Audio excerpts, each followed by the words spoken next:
Hola, hola, ¿cómo están? Muy buenos días, muy buenas tardes, ¿cómo les va? Bienvenidos a nuestro canal, como siempre, hablando de hipnosis regresiva terapéutica. Eso es. Ahora sí voy a ponerme un poquito más al centro, porque antes tenía una publicidad ahí arriba. Bueno, las citas ahí están, ya saben, lo vamos a poner por acá arriba para que no interrumpa. Y vamos a Luis Londono, me ha cambiado de imagen ahora la portada, ya no lo reconocía ya. Mi querido Luis, ¿cómo estás? Buenos días. Yo pensé que lo iba a estar con mi nuevo logotipo, Sí, con pues mi ahí nuevo estoy viendo. logo. Confucio, ¿no? ¿Quién es? Luis Londono. Luis Londono. ¿Cómo estás, hermano? Bien, Jean Paul, bien. Qué bueno, qué Ya, bueno, qué bueno. ya me iba a entrar a otro live porque de Sí, otro amigo, pero no, no. hay preferencias. Ahí está, gracias, gracias por lo que me toca. Gracias, hermano. No, Eh, entré tarde porque ha habido un movimiento telúrico ahorita en la mañana y me quedé un rato ahí con la familia y todo, pues porque no sabíamos a veces las réplicas, ¿no? Entonces di un poquito más de tiempo, ya recién acabo de venir. Ya estaba a punto de salir y Ya- ¡brum! Temblorcito. Jean Paul, hablando de ese tema Sí. y de los miedos, que ayer hablaba una señora de que ella decía que veníamos sin miedos. Ajá. Mira que un bebé no le tiene miedo a los temblores, pero hazle un ruido a un bebé y Ajá. mira que mismo reacciona. Claro. Eh, si tienes un bebé en los mandos y finges que lo vas a dejar caer, él reacciona a agarrarse, Así ¿cierto? es. Correcto. Entonces, cuando un experto dice que un niño viene con esos dos miedos en su paquete Ajá. básico, es Ajá. porque es cierto. La Ajá. señora dice, no, venimos sin miedos. Bueno, es respetable. Ajá. Pero es que también, pero es comprobable, es Ajá. comprobable. Yo puedo decir, bueno, voy a experimentar a ver.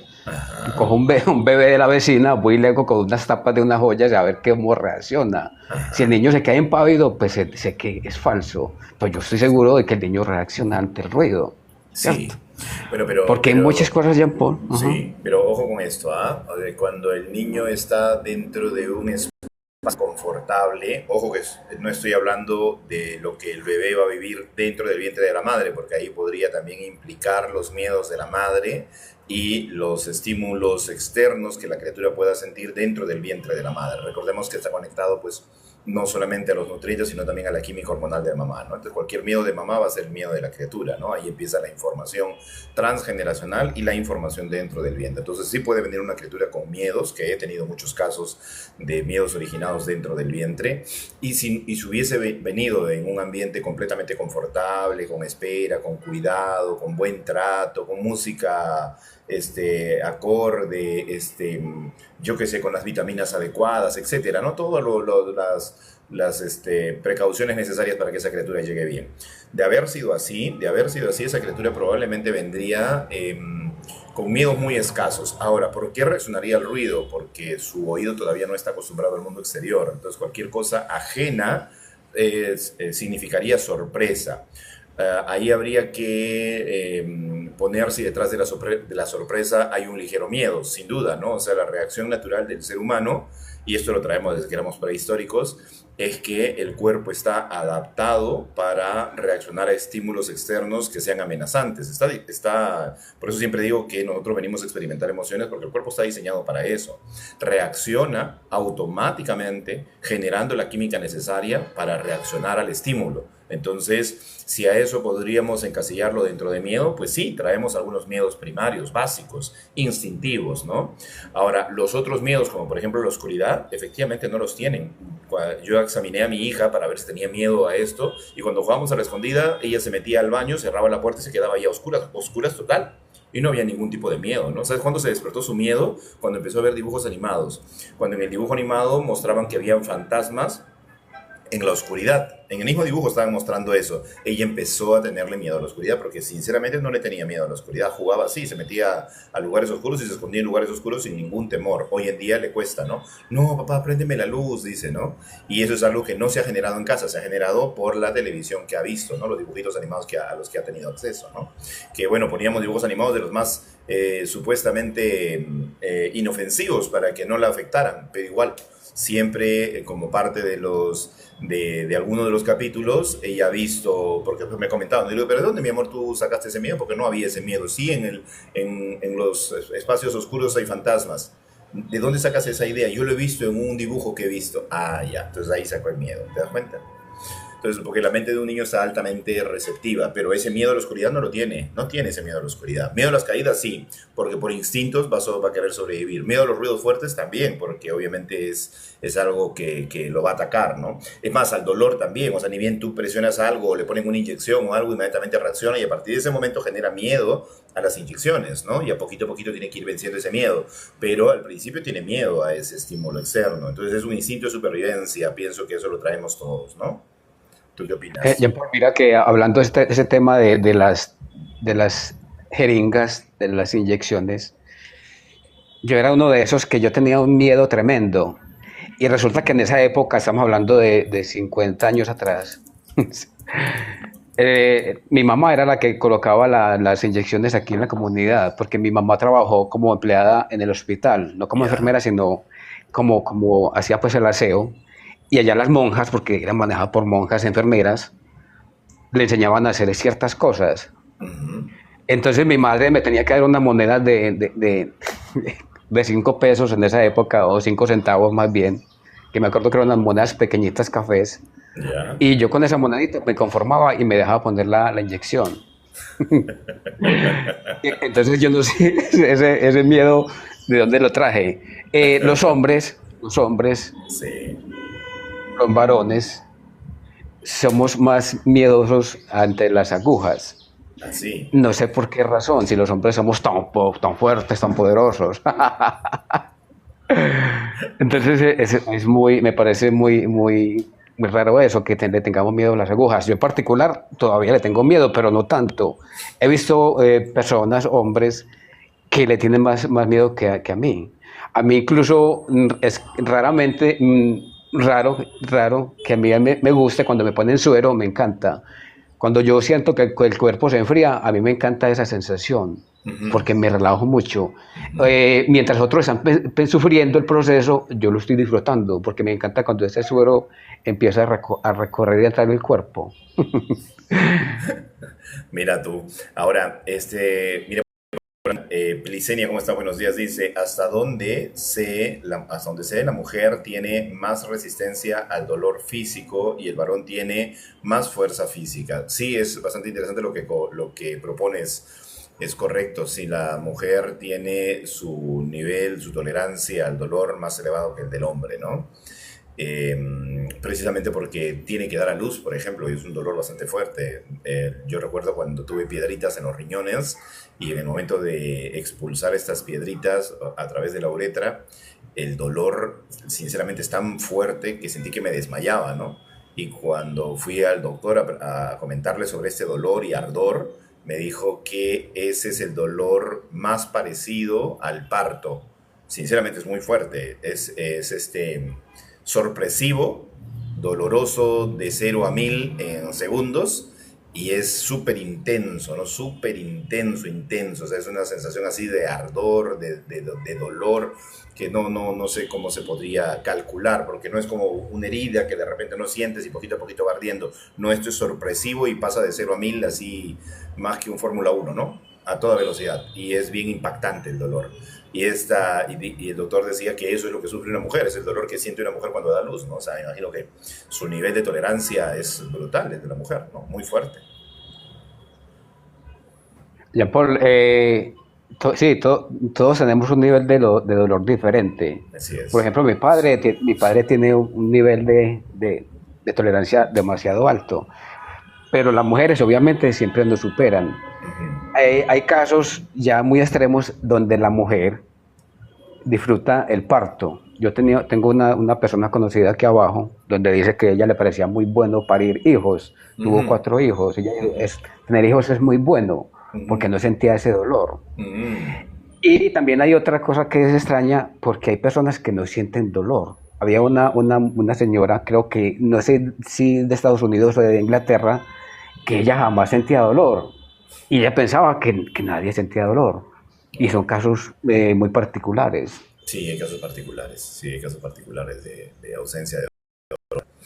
Ahora, tengamos en cuenta que el instinto de supervivencia es tan poderoso, tan fuerte, que puede crear recursos para que nosotros no sintamos, por ejemplo, el dolor, ¿no? Que si esto lo llevamos un poquito a las emociones, también pasa lo mismo, ¿no? Una desconexión emocional de manera natural, precisamente para evitar ese dolor que nos generó algún momento en el que, por estar conectados emocionalmente, sentimos dolor. O sea, la mente hace eso, ¿no? Tiene esta capacidad de protegernos. Su misión siempre es la de protegernos, independientemente de lo que el instinto de supervivencia pues, pueda poner como solución, ¿no? Entonces, lo que para el instinto de supervivencia puede ser, lo que para nuestra mente puede ser una solución, no necesariamente lo sea para nuestra vida cotidiana, ¿no? Entonces hay que tener en cuenta eso. Y puede generar recursos para liberar el dolor, para ausentar el dolor, sí. Por ejemplo, en estado de trance, el doctor Ángel Escudero, que es bueno, era, porque ya falleció, hasta su hija ahora a cargo de esta disciplina, de la famosa, tiene su nombre específico, este tipo de hipnosis, que él le ha puesto un nombre específico, porque al fin y al cabo es hipnosis para el dolor, que ya se conocía desde el 1700, no se hacían muchas prácticas, porque antes no existían todavía, no se difundió todavía el uso de los analgésicos, ¿no? De la sedación. Entonces, ¿qué hacían? Hipnotizaban a las personas y las operaban bajo estado de trance. Bueno, el doctor Ángel Escudero a esta técnica le puso la noesiterapia, si no me equivoco, la noesiterapia, ¿no? Y en este proceso de la noesiterapia, él hace dar mujeres a luz sin dolor, hacer operaciones de tendones, ligamentos sin dolor. El doctor Caicedo en Brasil él utiliza la técnica de la hipnosis para pacientes que son resistentes a la analgesia, y hace operaciones de extracción de muelas, de dientes, sin anestesia alguna. O sea, estamos hablando que la mente tiene un dominio total sobre la estructura física, sobre el cuerpo físico. Entonces, bueno, alguna vez por ahí tengo un en vivo, por ahí tengo un reel que hice hace mucho tiempo, precisamente hablando de todos estos casos y anécdotas a las cuales yo he tenido acceso a través de la hipnosis para el dolor, ¿no? Por ejemplo, tú a la mente le haces, bajo estado de trance, creer que la parte del cuerpo donde está el dolor le estás poniendo un hielo, y ese hielo está en algún momento adormeciendo esa zona hasta hacerla completamente insensible, y el cuerpo así lo hace. Asimila esa orden, la incorpora y empieza a sentir ese lugar adormecido y ausente de dolor. O hacer que el dolor se intensifique tanto que pase completamente el umbral de percepción y ya el cuerpo deje de percibirlo, ¿no? Entonces puede cualquiera de las dos rutas llevar a que la persona de un momento a otro experimente esa ausencia de dolor. Esto se ancla a un proceso mental, a tres llaves, ¿no? Y cuando la persona ejecuta esas tres llaves, automáticamente vuelve a experimentar esa mejora del dolor.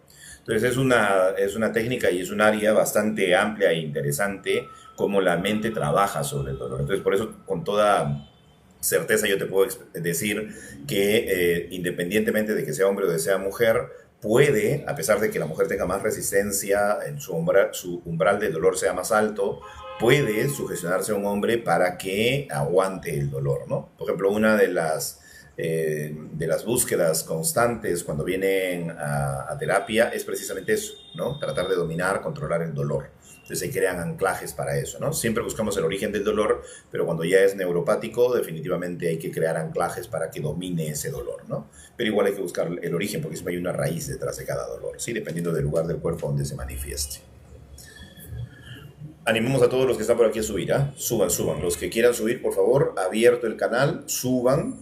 Si tienen alguna experiencia, hoy día por alguna razón estamos hablando del miedo, hemos pasado al dolor, estamos hablando de si venimos con miedo o no venimos con miedo. Y ayer quedó la charla bastante interesante, nos quedamos hablando del ego, y vamos a pasar el día de hoy a hablar del ego ilusorio, del ego original y del ego, el alter ego, ¿no? Y vamos a pasar a hablar un poquito de eso, que de aquí vamos a desarrollar ese tema. Así que lo que quieras pueden subir. Dice por aquí mi amiga Plicenia, eso la mujer tiene labor de parto. Y es por eso que el hombre no soporta la gripe, por la falta de resistencia al dolor. Ese dolor que sentiste, el que les estaba contando de los riñones, ¿no? De expulsar las piedritas a través de la uretra. Ese dolor que sentiste es equivalente a una contracción del parto, porque en la mujer tiene que abrirse ciertas partes corporales para que el feto atraviese el umbral hacia la vida. La ausencia de dolor es una condición, creo. Sí, hay una condición física que genera esta ausencia del dolor, pero puede ser provocada, como repito, por ese instinto de supervivencia de nuestra mente, ¿no? Denle tap tap, chicas y chicos, compartan para que más personas se unan. Los que quieran subir, suban para que hagan sus comentarios. Gracias, Plicenia, por los aportes. Luis Londono, ¿algún aporte más? Sí, Jean Paul, es que mira que aquí hay algo muy interesante de lo del respecto al ego. Imaginemos que en una playa hay un zorro y hay una tortuga. La tortuga es el maestro, como en todas las películas. La tortuga Sí. es la inteligente. Ajá. Entonces el zorro le pregunta a la tortuga, maestro, ¿qué es el ego? La tortuga dibuja un círculo sobre la arena, luego llega una ola y disuelve el círculo. La tortuga dice, el ego es pensar que el círculo era real. Qué ¿Cómo la interesante. ves? Qué interesante, claro. Muy interesante. Creer que el ego es real, ¿no? Y que va a ser duradero. Bien, bien, interesante. Claro, es una buena analogía como para que las personas entiendan este proceso, ¿no? Bueno, ayer hablábamos del ego como un constructo y la pregunta que quedó en el tintero, que bueno, mi punto de vista se las planteé ayer también, el video de ayer lo pueden ver en mi canal de YouTube, hoy día lo subo, que y si preguntábamos si venía con el alma, si el ego era parte ¿cómo se llama?, del avatar, del cuerpo, o si era algo que se generaba en el camino, ¿no? Entonces fue una pregunta muy interesante que cada uno su punto de vista, ¿no? Lucky, ¿cómo estás? Buenos días. ¿Qué opinas del ego?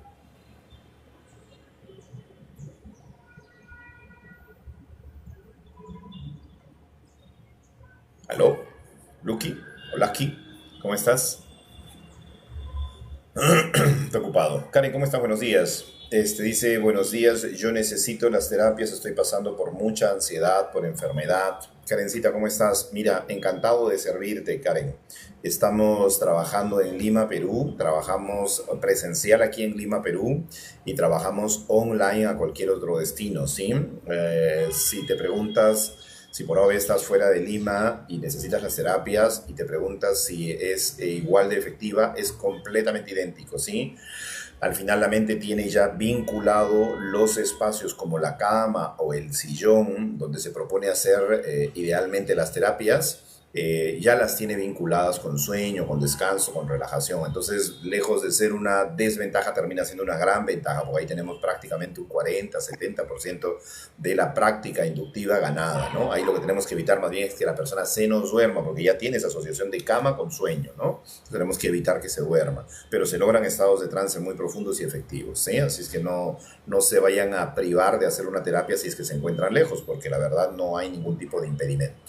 Ahora, para en el caso de la ansiedad, mi querida Karen, hay que interpretar o ver qué está haciendo como amenaza. La ansiedad es un sistema que tiene nuestro organismo de llamar nuestra atención cuando estamos interpretando diferentes situaciones a nuestro alrededor como amenaza. Hay cosas que no se pueden evitar interpretar como amenazas si es que realmente estamos siendo pues víctima de que está encima de nosotros amenazándonos, que nuestra vida esté en riesgo o yo no sé, que nos tiene condicionados, ¿no? Probablemente por ahí estaría el detonador y habría que encontrar el origen, ¿no? Todo tiene un programante y un detonante, entonces habría que ver qué lo detona. Recordemos que la ansiedad tiene dos variables, una que es sorpresiva ante un evento que estoy viviendo en el momento y hay otra que es acumulativa o progresiva, ¿no? Que se va generando desde que somos niños, diferentes etapas de nuestra vida, y esa ansiedad se va volviendo cada vez más incontenible. Entonces habría que analizar todo esto, mi querida Karen. El contexto de vida es muy importante para poder determinar cuál de los factores estaría aplicándose a tu vida, y hay que enseñarte pues una serie de recursos para que la mente entienda que sí puede, lejos de luchar contra la ansiedad, entender qué mensaje tiene la ansiedad para resolver, porque lo que está buscando tu mente realmente es resolver, pero tienes que saber qué cosa quiere tu mente que resuelvas, ¿no? Y mientras no se resuelva, pues obviamente la ansiedad se va a hacer visible. La ansiedad, la depresión, los ataques de pánico, el insomnio, diferentes psicopatologías, efectos emocionales o trastornos emocionales son resultado de simplemente emociones que no se han trabajado, ¿ya? Entonces, por favor, préstale mucha atención a tu entorno y cualquier cosa me escribes para que podamos empezar a trabajar eso. Angie, ¿cómo estás? Buenos días. ¿Estás subiendo las escaleras al departamento o estás trasladando cosas? Creo que se escucha un ruido ahí al fondo. Angie, ¿cómo estás? Buenos días. ¿Aló? ¿Angie? Acaba de salir. Bien. Lucky, ¿ya estás listo? También se salió. Luis, ¿cómo estamos? Entonces, ¿qué me decías del ego? Paul, Dime, hermano. es que estaba pensando en que usted quiere hacer algunas pruebas con ciertas personas que tienen ciertas capacidades. Y hay un amigo que tenemos en común en Cali y yo que tiene altas capacidades de otro live. Y a mí me encantaría que ustedes conversaran porque yo creo que podíamos hacer muchas cosas pues más que todo ustedes. Yo estoy un poquito más atrás, pero me gustaría como que ustedes se contactaran. ¿En Cali y yo? No, con el amigo mío de Pereira, de Colombia. Ah, ok. Porque es un ser que está muy avanzado y ustedes tienen una visión muy parecida en muchas cosas. Y podríamos empezar a hacer muchas pruebas acerca de lo que tú quieres. Excelente, ¿cierto? excelente. Y compartir puntos de vista, pero sería una charla pues como más larguita, como porque una hora no es suficiente. Claro que sí, claro que sí. Pero simplemente estoy pensando en esa idea, porque esas personas son las que te van a ayudar, porque conocen mucho, porque tienen una capacidad mental tremenda en lo que tú quieres hacer. Excelente. Eso es lo que yo estaba pensando. Buenísimo, claro. Sirve de lazo para que se haga esa reunión y por supuesto que sí, yo disponible completamente. Si es posible, enhorabuena. Si podemos trabajar alguna investigación juntos, enhorabuena, ¿no? Porque a mí sí me gusta bastante investigar, así que enhorabuena. Vamos a darle chance a esa posibilidad. Y tener una charla pues, por ahí para ver qué sale, qué se puede hacer. ¿De acuerdo, mi querido amigo? Por supuesto que sí. Un abrazo a mi querido en Cali también que anda por acá abajo. Sube Cali si puedes. Un abrazo a cada una y a cada uno de ustedes. Bien, el ego ilusorio y el alter ego. ¿Qué te viene a la mente con respecto a estas terminologías, ¿no? ¿Qué opinas tú del ego ilusorio? Tú ayer hablabas del ego ilusorio que se forma, el ego primario que es con el que venimos y el ego, el alter ego que se genera como ese otro yo, ¿no? Como esa otra parte, como esa otra parte del ego, ¿no? Que puede ser como consecuencia de una situación complicada. ¿Qué dices tú? ¿Qué opinas tú?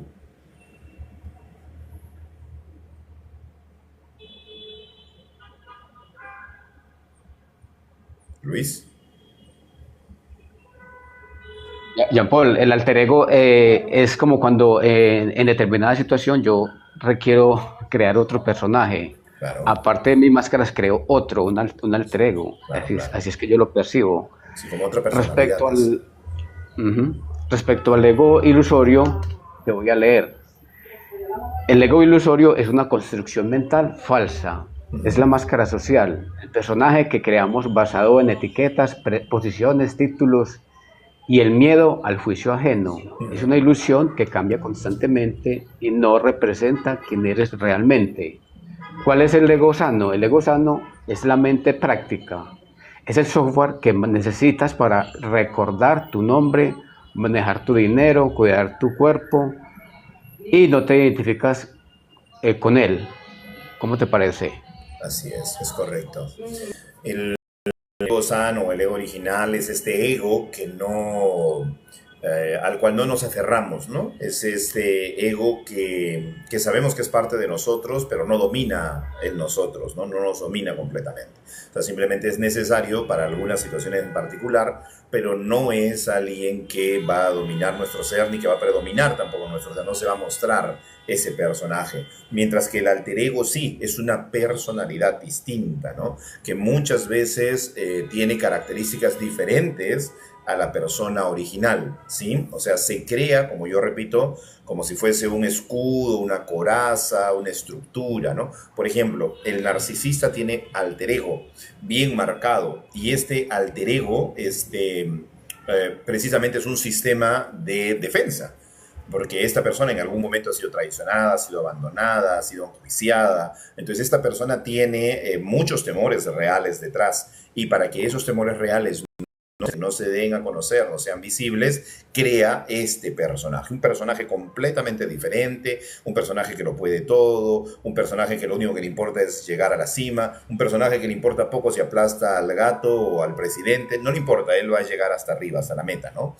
Entonces es una persona que tiene una focalización muy adiestrada a alcanzar objetivos, pero no tiene empatía, o sea, pierde la empatía, ¿no? Pierde la capacidad de ser empático, ¿no?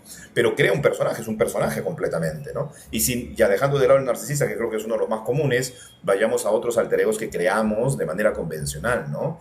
En el momento de vincularnos, digamos, a un grupo social, en ese grupo social, por ejemplo, el ego ilusorio aparece momentáneamente, pero podemos crear un alter ego que sea, yo no sé, por ejemplo, los que tienen herida de humillación, por ejemplo, crean constantemente alter egos, ¿no?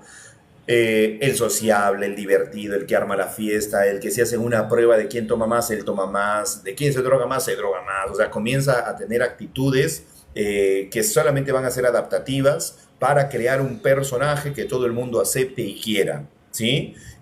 Pero en casa tiene completamente una forma de ser distinta a este personaje que crea cuando está en amigos. Lo que más teme es ser humillado y por ende entra en procesos de masoquismo, ¿no? Que lo van a meter en este grupo para solamente ser aceptado, para pertenecer y para evitar ser humillado.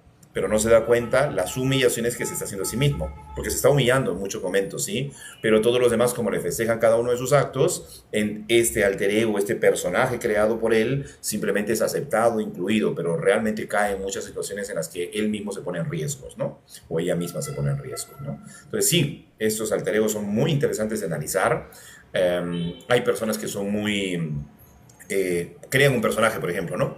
La intelectualidad pasa también por eso, ¿ah? Hay personas que entienden que sus procesos intelectuales, y esto sucede, por ejemplo, con los que tienen herida de traición, crean, precisamente porque han sido traicionados, su mente ha despertado capacidades de retención de información, ¿ya? Y son personas que saben de todos los temas que te puedes imaginar, o sea, estas personas están al tanto de todo, cosa que no entienden, la estudian, la aprenden y la aprenden muy bien y tienen la capacidad retentiva muy poderosa, ¿sí? Es por eso que estas personas, cuando las tenemos para dirigir grupo de personas en el trabajo, son fantásticos, porque su mente va pues 7, 8 pasos más adelante que cualquier otra persona, ¿no? Mientras alguien está pensando en el problema, estas personas ya están resolviendo, o sea, una capacidad increíble, pero crean personajes. Por ejemplo, el jefe autoritario, o de repente el jefe súper amigo, súper chévere, que toma con todo, que se divierte con todos, pero trabajo es trabajo, diversión es diversión, pero los tiene a todos amarrados y agarrados y son fieles a lo que él dice y a lo que él propone, ¿no? Entonces también son personajes y su intelectualidad se ha desarrollado tanto que lo admiran precisamente por la capacidad que tiene de conocer de todo, de saber de todo. Pero es un personaje creado, ¿sí? O sea, esta persona termina convirtiendo y ahí te vas a dar cuenta porque cuando está en su casa es una persona completamente distinta, ¿no? Es una persona que muestra temores y todo. Ahí vemos alter ego.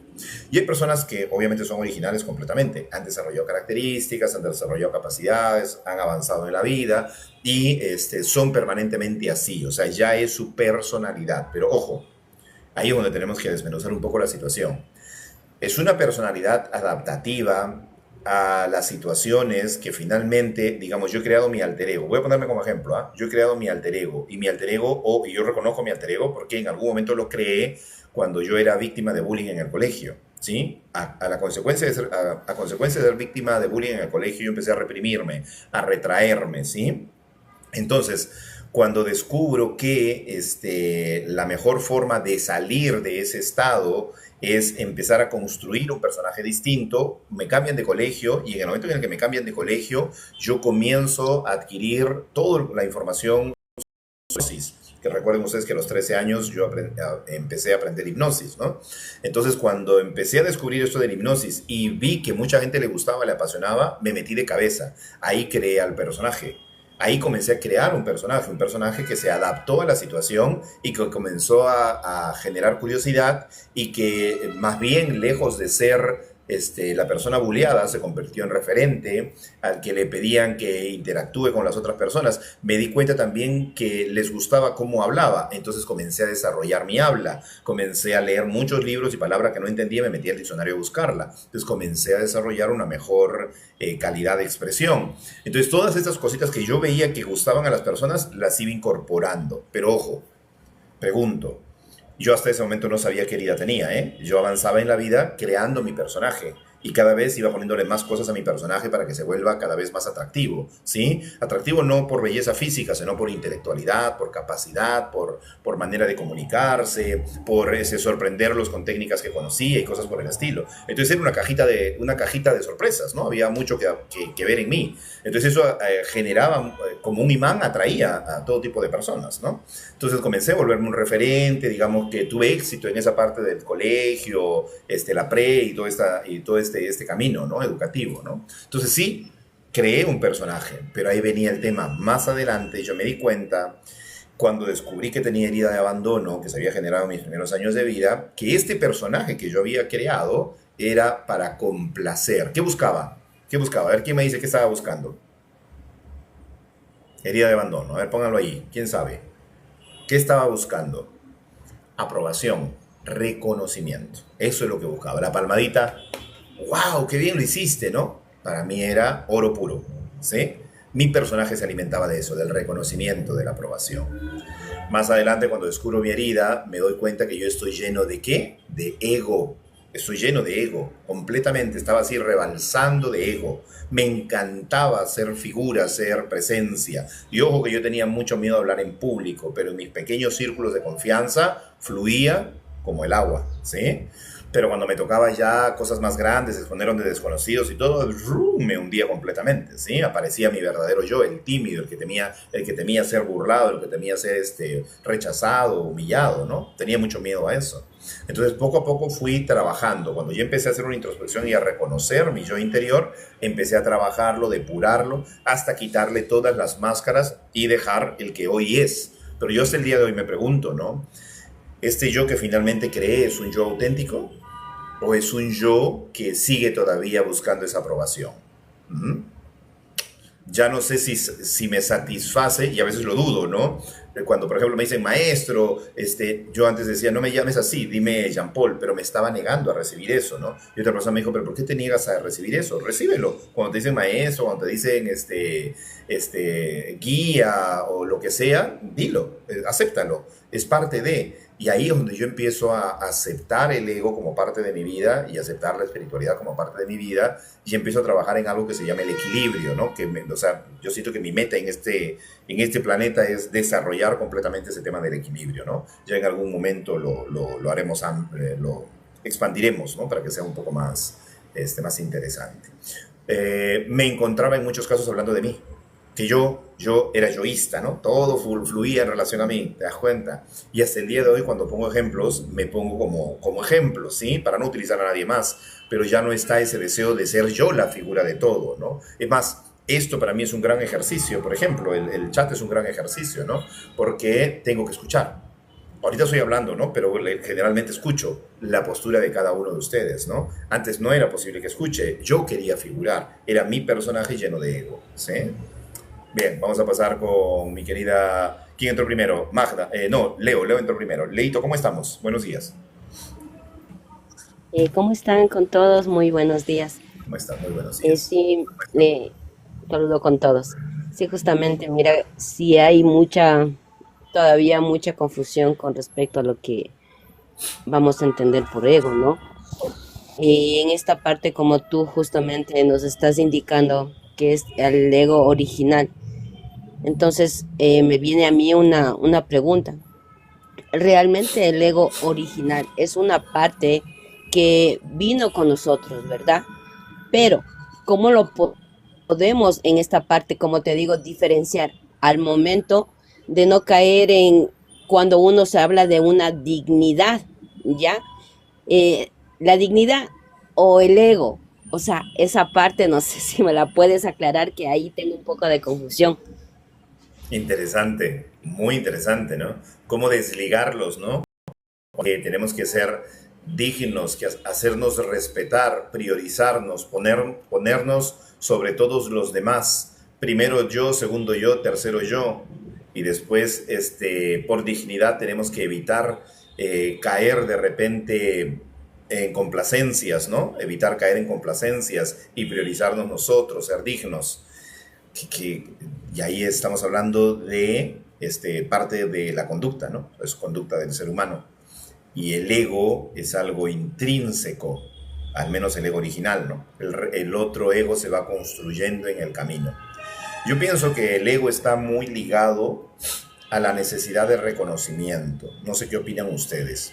Yo pienso que el ego está muy ligado a la necesidad de figurar, está muy ligado a la necesidad de ser más que los demás. Yo pienso que está ahí y creo que está alimentado desde que somos pequeños. Y creo que uno de los factores importantes es el que nos han enseñado a competir desde muy chiquititos. ¿Sí? Nos han enseñado a competir desde muy pequeños.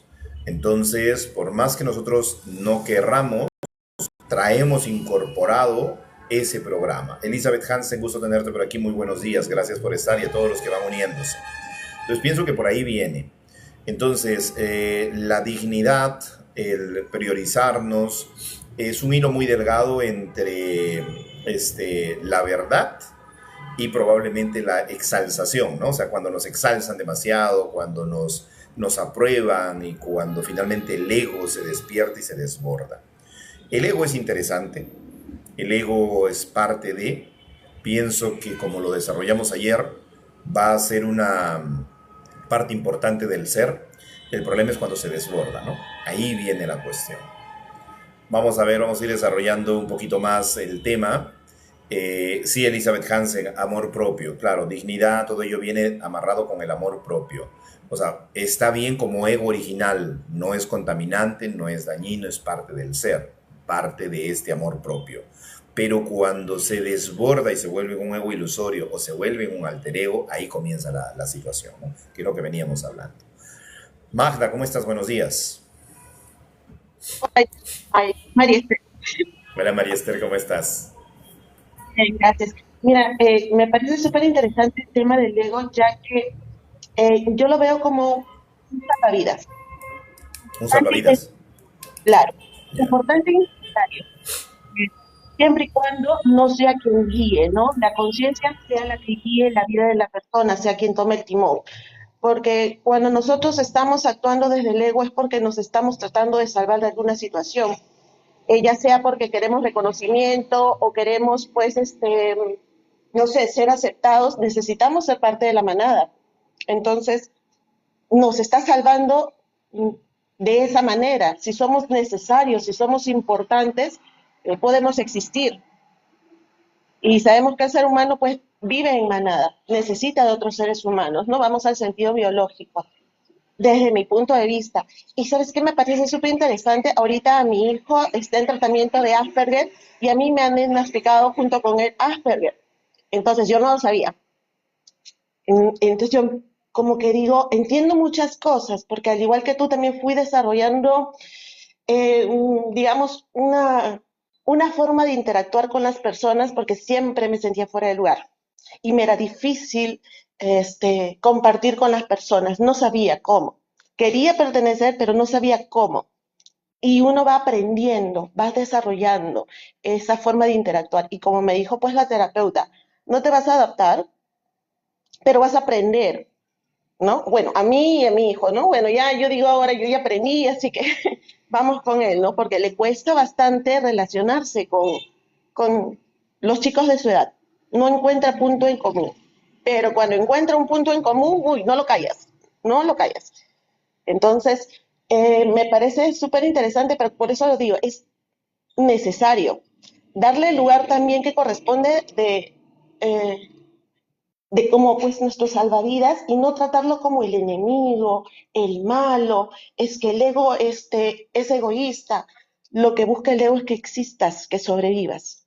Solamente hay que bajar, pienso yo, y eso también es parte del trabajo, la necesidad de existir, porque no hay un riesgo real. Si hay un riesgo real, bueno, uno actúa, pero no hay un riesgo real en sí. Aprender a identificar cuándo está en riesgo tu existencia.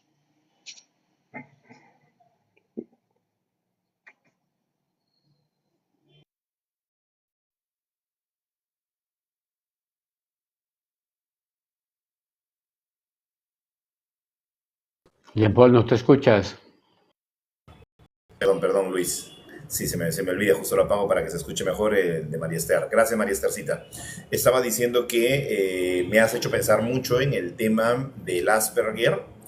En el caso del Asperger, de la persona que experimenta Asperger y otros trastornos, cuando se enfocan en algo, pueden explayarse abiertamente porque conocen del tema y se desbordan hablando del tema y tratan de mantener el tema la mayor cantidad de tiempo posible porque en ese momento él se siente parte de, reconocido, se siente aprobado. Miren qué interesante esto. El ego funciona de la misma manera. El ego busca ser escuchado, busca ser incorporado, busca figurar, ¿no? Pero detrás, si ponemos, siempre yo les digo y los adiestro cuando hablamos aquí a través de este chat, siempre les digo, presten mucha atención, y en mis cursos también hago lo mismo, presten mucha atención al síntoma, porque el síntoma explica el problema raíz. El síntoma te está dando indicios del problema raíz. ¿Qué pasa cuando esta persona está buscando pertenecer, ser reconocida, figurar? ¿Qué está buscando? Realmente lo que necesita es ese reconocimiento. Quiere decir que en algún momento no lo ha experimentado, no lo ha sentido así, no se ha sentido amado. Probablemente haya herida de rechazo en algún momento de su vida, ¿no? Dentro del vientre, de repente no estaban preparados los padres para traerlo, de repente había rechazo de los suegros, de alguno de los dos bandos, ¿no? Estaban ahí rechazando a esta criatura antes de que nazca. Los primeros meses de vida de repente no quería mostrarse ante mamá, entonces se ocultaba esa barriguita, entonces ya experimenta ese rechazo. Ahí está esa falta de integración, ¿no? Entonces vamos buscando poquito a poquito el origen del problema, ¿sí? Siempre los síntomas nos dejan ver un poquito el origen. Hay que analizarlo. Y ojo con esto, a veces cuando vemos esto de Asperger, que en este caso le dicen a la mamá que también lo tiene, como el caso de mi amiga, entonces querría decir, cuando ya encontramos en estos casos sintomatológicos más de una persona con el mismo síntoma, podríamos aventurarnos a decir, ojo, que no es una regla que siempre se cumpla, pero podríamos aventurarnos a decir que esto ya es un transgeneracional. O sea, habría que buscar si más arriba hay indicios parecidos. Y que lo único que esté haciendo el árbol es mostrarlo, porque lo que está buscando es que se aborde el problema original. Siempre estamos buscando resolver el problema original. Gracias, María, por traerme esa información. Vamos a pasar con nuestro amigo José. José, ¿cómo estás? Bienvenido.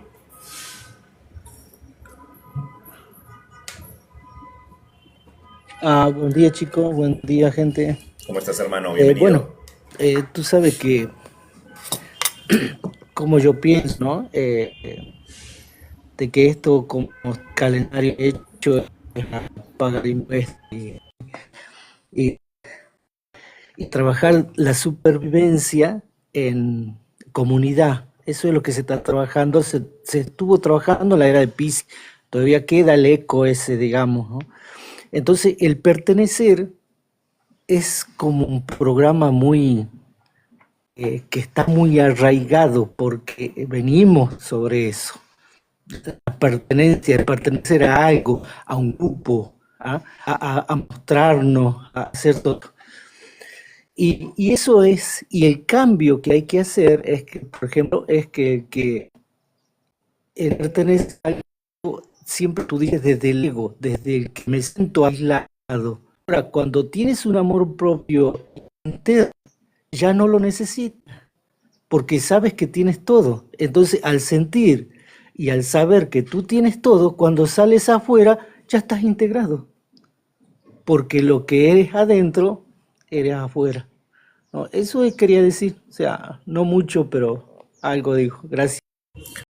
Está excelente, está excelente. Este sería un tema también para analizar bastante con mucha profundidad, porque este programa de pertenencia, este programa de separación, recuerden que siempre les he hablado que tenemos incorporado un programa de separación en la mente, que nos hace creer que Dios está arriba y es el perfecto, nosotros estamos aquí abajo y somos el imperfecto. Esa separación, ¿sí? Esa separación también está muy arraigada. Y esto de la pertenencia también está muy arraigado. Ahora, si somos esencia de la misma esencia y todo es el todo y no hay nada fuera del todo, entonces romper la estructura de pertenencia, de querer pertenecer, es más difícil porque nos encaminamos a algo que sería la unidad, y la unidad no significa precisamente la separación, es todo lo contrario, ¿no? Entonces la pertenencia creo que va a ser un factor importante, pero pertenencia no significa estar ligado completamente, sino ser parte de, ¿no? Por ejemplo, yo no sé, el grupo ¿cómo se llama? De llamas, ¿no? Pertenecen, no pertenece a otro grupo, pertenece al grupo de llamas, ¿no? Entonces el humano pertenece al grupo de humanos, entonces de alguna manera estamos ligados, ¿no? Ya simplemente por la especie a la que pertenecemos, a pesar de que haya condiciones diferentes, características diferentes, somos los humanos, ¿no? Entonces ese conjunto, eso desde ahí nos demarca, nos circunscribe a un entorno. Entonces la idea de pertenencia está incluida, es un programa establecido, el cual es más difícil de desestructurar, ¿no? Luis Londono, tu aporte, adelante, amigo. Gracias, Yo me voy Elizabeth. Jean Paul, yo me voy a saltar un poquito del tema porque ayer un compañero decía que la disolución del ego solo se alcanzaba en el nirvana, pero es que yo tengo ahí una discrepancia grande, porque yo para alcanzar el nirvana debo disolver el ego ilusorio aquí en la 3D, porque aquí es el campo donde estamos librando esa batalla con las emociones y con todo el entorno. Yo no puedo aspirar a un nirvana sin haber hecho el trabajo aquí en la tercera dimensión, ¿cierto? Cuando nosotros disolvemos el ego a través de una sustancia, sabemos que es algo momentáneo, que me disuelvo con el todo, pero no hicimos la tarea aquí. Digamos que es algo, como, ¿qué te digo yo? Como una pequeña pruebita, ¿cierto? Entiendo. Entonces a mí eso no me parece que tenga mucho sentido. Yo vuelvo a las corrientes orientales, hacen un trabajo largo, arduo, los tibetanos, los hindúes, los budistas, para alcanzar el estado de nirvana. Pero es un trabajo largo en esta dimensión, es quizás una lucha. Entonces el ego lo disuelvo acá. ¿Para qué? Para alcanzar el nirvana, ¿cierto? Yo quería hacer esa aclaración, pero también quiero que ustedes me den su punto de vista. Muchas gracias. Cuando tú hablas de disolver el ego, ¿te refieres a anularlo? ¿Te refieres a sacarlo de la persona? No, es que esa pregunta es muy bella. ¿Por qué? Porque es que yo debo quitar lo que no es mío, y casi todo no es mío, todo es adquirido del entorno, ¿cierto? Si yo soy Ya, vanidoso, es porque, si soy vanidoso, es porque de pronto mi madre me dijo, Luis, tú eres muy hermoso, muy bello. Entonces me creí el cuento de que era muy hermoso. Entonces eso fue, me fue impuesto por la familia. Eh, soy avaro porque mi padre me enseñó que el dinero había que cuidarlo mucho, etcétera, etcétera. Entonces estoy creando un ego que es ilusorio, porque Luis no es eso en su esencia. Entonces yo llamo, es también de construir el ego ilusorio, porque yo para trascender, para conectarme con la unidad, con el todo, debo disolver ese ego, ¿cierto? ok. Ese es mi punto de vista. Necesariamente tengo que disolver el ego. Y Y, por eso repito hasta el cansancio, es el trabajo que hacen los orientales. Muchas ya. gracias. Y sientes que en algún momento podría eliminarse completamente el ego, Luis? Como una pregunta adicional, que podría No, no, no, mira, eliminarse. mi- espérate un momentico, yo respondo. Aguanta, aguanta que no me demoro. Ya según mi experiencia, siempre quedan residuos, pero uno puede acceder a esa conexión con la conciencia universal, ¿cierto? Porque Sí, disolverse completamente para mí es imposible, pero la conexión con la fuente, teniendo esos residuos, es posible. Eso luego es de mi experiencia. Muchas gracias. sí, a eso voy. Eh, Te hablo esto de necesariamente diluir el ego para alcanzar el nirvana. Y no se puede alcanzar el nirvana con el ego incluido.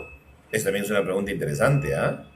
¿Vale? O sea, quizás lo que tú dices, con los rezagos no hay ningún problema, puedes alcanzar esto, pero con el ego en su totalidad no, porque estamos muy ligados a la parte material y no hemos desarrollado la parte espiritual.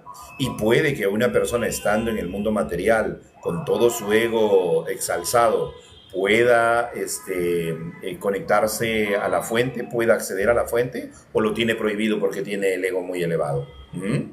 Pregunta también para darle Bueno, vuelta, ¿eh? ya pues dame un tirito. Dale, Y qué dale. pena pues que me tome la palabra. Dale, Es que, dale. por ejemplo, me voy a enfocar directamente en la emoción. Si yo tengo una emoción por algo que me pasa, esa emoción negativa crea una distorsión en el campo cuántico. Ujú.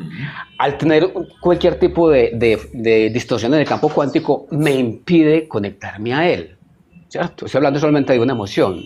Si tengo un pensamiento negativo, ese pensamiento negativo me crea una distorsión en el campo cuántico o en la latiz, como quieran llamarlo. Entonces, Ujú. esa distorsión me impide acceder a ese campo cuántico. Esa es mi opinión. Muchas gracias. Pero ojo que hay que tener en consideración el nivel de emoción que te tiene atrapado, ¿vale? Porque, por ejemplo, yo me siento triste porque falleció mi papá, ¿no? Hace poquito, pero yo medito y me conecto igual, o sea, no tengo ningún problema. Mi tristeza, a pesar de ser tristeza, con todo el conocimiento que tengo, no evita que yo me conecte, no altera mi campo cuántico, ¿te das cuenta? Pero una persona que está en un estado de depresión muy profunda, es bien difícil que pueda meditar y entrar a una conexión con un plano elevado, todo lo contrario, probablemente conecte con un plano de astral bajo, porque va a depender mucho de su vibración. Hay que tener en cuenta eso. Tarani, ¿cómo estamos? Buenos días. Gusto tenerte por aquí, amiga.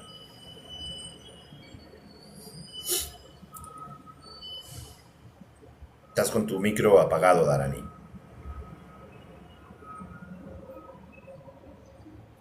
Darani. Ok. De repente está ocupadita, de ahí viene. Vamos a darle la bienvenida a Elizabeth Hansen. Elizabeth, qué gusto tenerte por aquí. Buenos días, qué placer estar aquí con ustedes y qué tema, ¿no? Buenísimo. Desde mi punto de vista, somos conciencia y supraconciencia Ok. y todo tiene que ver con lo cuántico y todo tiene que ver con integrar. Bien. Y si somos todos perfectos, hecho imagen y semejanza de un ser superior, todo es perfecto. Entonces, yo considero que no hay que disolver el ego, hay que transformarlo. Todo es energía, todo se transforma y nada se pierde. Entonces, hay un límite que yo le pregunté a mi profesor de numerología hace muchos años, donde yo estaba pasando una etapa en mi vida que tenía que decidir salvar mi vida por la situación que estaba pasando. Entonces yo le pregunté, ¿cómo sé la línea entre amor propio o el ego? Entre que estoy mirando mi amor propio o entre que estoy siendo egoísta. Él me dijo, ponete la mano en el corazón y sentí tu cuerpo. Si tu cuerpo se expande, es por ahí. Toda responsabilidad termina y todo derecho termina donde empieza el derecho del otro. Ahora, evitar ese dolor de querer pertenecer es un imposible. ¿Por qué? Porque a los 7 meses de vida nos damos cuenta que fuimos separados de mamá y ya queremos pertenecer. El ser humano, el dolor más grande es no pertenecer, no encajar, no estar incluido. Y si nosotros estamos acá, cosa que he sufrido durante toda mi infancia y más mi adolescencia, es ser diferente, ver más allá de lo que veo. Y estoy segura que todos los que estamos acá vemos más allá de lo que vemos. Y vemos con nuestros ojos cosas que los demás no ven. Entonces, ¿cómo hacemos para hablar de estos temas con la gente? ¿Cómo hacemos para encajar en una sociedad que nos quiere controlar y manipular todo el tiempo? ¿Cómo hacemos para que ese ego se mantenga en equilibrio? Porque todo el exceso es malo. Si yo lo sé usar en equilibrio y siempre el amor propio lo voy a estar mirando hacia mi punto de vista. Por el otro día en una sesión, en una consulta, una señora me preguntaba, ¿cómo hago para poner límites? Los límites ponelo desde tu amor propio, no desde decirle al otro lo que no te gusta, desde lo que vos sentís, desde lo que vos te hace bien, desde lo que vos considerás que tu cuerpo, tu respiración, tu alma te dice es por ahí. Nosotros somos un péndulo humano. El cuerpo no miente, el cuerpo expresa todo lo que callamos, ¿sí? Por eso estamos como estamos. ¿Qué pasa cuando tomamos conciencia? Buscamos en el árbol la parte transgeneracional o con alguna otra terapia el origen, la causa de lo que nos está pasando. Yo pregunto, en ese caso, ¿el ego no sería mi mejor amigo? Claro, ¿Ustedes qué interesante. piensan? Y sí. Puede ser, claro que sí, ¿no? O sea, puede ser una versión necesaria, ¿no? Por ponerle algún título, una versión necesaria. Es que el cerebro no está preparado para ser feliz todo el tiempo. El cerebro está preparado en alerta. ¿Qué pasa cuando sacamos el modo alerta? Nos relajamos, nos calmamos, tomamos las decisiones de otra manera, nos sentimos diferentes, nuestro humor cambia, nuestro ánimo cambia, nuestra voluntad, nuestras ganas frente a la vida cambia en una respiración. Y es fundamental Correcto. tomar el estado de la pausa, la calma. ¿Qué pasa cuando nos dijeron que teníamos que ser productivos? Que tenemos un montón de responsabilidades y queremos ayudar a todo el mundo y nos olvidamos de nosotros. Es correcto. Ser productivo no significa estar alerta todo el tiempo y vivimos apagando incendios. Entonces, estamos siempre en alerta. ¿Qué pasa cuando estamos tan en alerta con nuestro ego? ¿Cómo gestionar todo eso? Porque si nosotros somos conscientes de que lo único que podemos controlar son nuestros pensamientos. Esos pensamientos nos van a ocasionar una emoción, esa emoción un hábito, y así vamos creando en el día a día nuestra vida por decisión propia, donde estamos poniendo nuestra atención, nuestro foco, estamos expandiendo. Entonces, ¿qué hacemos con el ego en ese caso? Lo usamos a nuestro favor. Yo no puedo disolver el ego. Vivir en estado de nirvana no estaríamos en este planeta. Ojo, es mi forma de pensar personal, ¿no? Mm. Que yo desde los 9 años tenía encuentros con pleyadianos, arturianos y no entendía de qué se trataba, pero yo le colocaba las manos a los animalitos y se sanaban. Y para mí era un juego.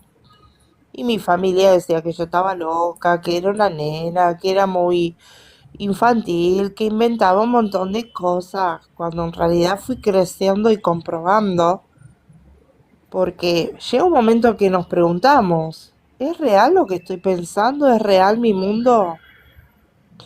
Te escuchaba lo del personaje. Todos tenemos un personaje todo el tiempo, diferentes personajes, para encajar con mamá, con papá, con nuestro novio, con un jefe. Todos nos ponemos un personaje. Y de niños, tenemos la pineal grande, hasta los 7 años, vemos cosas que no se ven tangibles, ¿no? Y es un mundo que no lo comprendemos, pero de niños no tenemos miedo, somos inocentes, estamos abiertos al asombro, al juego, a la vida. De alguna manera somos inconscientes, porque no tenemos esa responsabilidad de tener tantos miedos. La Es así. vida nos va enseñando de acuerdo a lo que vamos aprendiendo o percibiendo. Mm. Entonces, ¿para qué sirve ese ego? ¿Para advertirme? ¿Para alertarme? ¿Para hablarme? Ahora, si yo me siento 10 minutos a hablar conmigo, con mi alma, escuchar el latido de mi corazón, conectarme con la fuente y escuchar ese ego, me va a prevenir un montón de cosas. Entonces, para mí, es nuestro aliado. Depende cómo nosotros lo queremos ver o entender o escuchar. Es correcto. Sí, el ego en realidad, bueno, ahí estamos hablando un poquito del ego el ego con el que venimos, ¿no? Que es el ego instintivo, el ego original, es el ego sano, ¿no? No es el ego que de alguna manera nos va a contaminar, sino el ego que es más nuestro aliado, el que nos va a permitir sobrevivir, ¿no? Ese es el ego sano, ¿no? Después está el ego ilusorio y el alter ego, ¿no? Que son otras características del ego, ¿no? Para enmarcarlo eh, digamos, enlaces precisos, ¿no? En nombres precisos. Porque cada uno de ellos tiene su característica también, ¿no? Claro, pero cada uno le va a poner su etiqueta de acuerdo a su prejuicio. Sí, también, también. Bueno, pero nos damos cuenta de algo, creo, y creo que todos hemos caído en cuenta de ello, que se va a desarrollar más una parte que la otra, y siempre por eso me encanta, y en algún momento vamos a hablar con Luis y con todos ustedes del Samadhi, ¿no? Del Samadhi, que también es algo muy interesante que va más allá inclusive del ego y de la espiritualidad. Pero Exacto. pero en esta búsqueda nosotros vamos buscando referentes precisamente porque necesitamos figurar, necesitamos pertenecer, necesitamos sentirnos escuchados, atendidos, y creo que es una necesidad global, ¿no? Todos los seres humanos, desde muy pequeñitos, lo que hacemos es depender de mamá, necesitamos de mamá, necesitamos que mamá nos alimente, necesitamos que papá nos proteja, necesitamos de un hogar, de una constitución de hogar, necesitamos de amigos para sentir que pertenecemos a un grupo social. Entonces siempre el ser humano está en búsqueda de algo, siempre, toda su vida está en búsqueda de algo, siempre está queriendo adquirir algo, ¿no? El tema está en que, por eso decía de los programas originales, que en esos programas originales pues nos enseñan a competir, ¿no? Y ahí viene el tema, porque esa cuestión de competir que nos enseñan desde el colegio también, además nuestros mismos padres, como vienen con esa programación, también influyen en que compitamos, ¿no? A ver, si te comes todo, te vas a ganar un premio, ¿no? Si haces la tarea, te llevo el fin de semana al cine. Entonces siempre hay una condición, y siempre la condición es como consecuencia de un acto, ¿no? Después en el colegio, si sacas buenas notas, estás en primer lugar. Entonces, bueno, ya van condicionando nuestra mente, y esta necesidad de competir hace que nosotros busquemos figurar.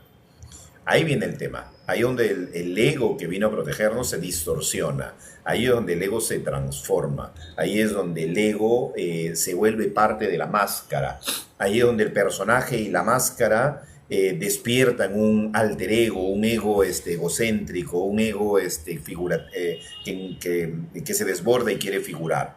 O sea, lo estoy haciendo un ratito no solamente desde el lado psicológico, sino pensando un poco en mi vida, ¿no? O sea, lo he experimentado en carne propia y sé que se siente estar por ahí, ¿no? Como ese ego se desborda y es como la explosión dopamínica en tu cerebro, como cuando consumes algo que lo despierta y quieres seguir consumiéndolo, igualito, es como una adicción. Cuando el ego se despierta y se desborda y no cuando se despierta, en realidad cuando se desborda, cuando lo alimentamos equivocadamente, se vuelve adictivo, se vuelve adictivo. Hay mucha gente que no puede vivir sin esta sensación, ¿no? Necesita la ovación, el reconocimiento, la aprobación, se desborda completamente, ¿no?